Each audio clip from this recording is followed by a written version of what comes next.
Cricket match के दौरान एक अफसोसनाक वाकया। जबरदस्त छक्का लगाने के कुछ सेकंड बाद ही एक नौजवान की हार्ट अटैक से मौत। रियासत पंजाब के फिरोजपुर में क्रिकेट मैच के दौरान एक अफसोसनाक वाकया पेश आया। हरजीत सिंह नामी नौजवान जो अपने दोस्तों के साथ क्रिकेट खेल रहा था, अचानक दिल का दौरा पड़ने से मैदान में ही गिर पड़ा और कुछ सेकंड बाद मौत के आगोश में चला गया। तफसीलात के मुताबिक हरजीत सिंह DIV स्कूल के मैदान में क्रिकेट खेल रहा था। वो एक शानदार छक्का मारकर सभी को खुशी से झूमने पर मजबूर कर दिया। कुछ सेकंड बाद वो अचानक मैदान में गिर पड़ा। दोस्तों ने फौरी तौर पर दौड़कर इसके करीब पहुंचकर CPR देने की कोशिश की, लेकिन वो बेहोश हो चुका था। तिबी मदद आने से पहले ही हरजीत सिंह ने आखिरी सांस ले ली।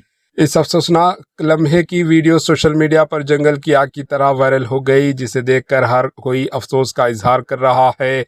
दोस्तों ने अश्कबार आंखों से हरजीत सिंह को याद किया। Bureau report, AHN news.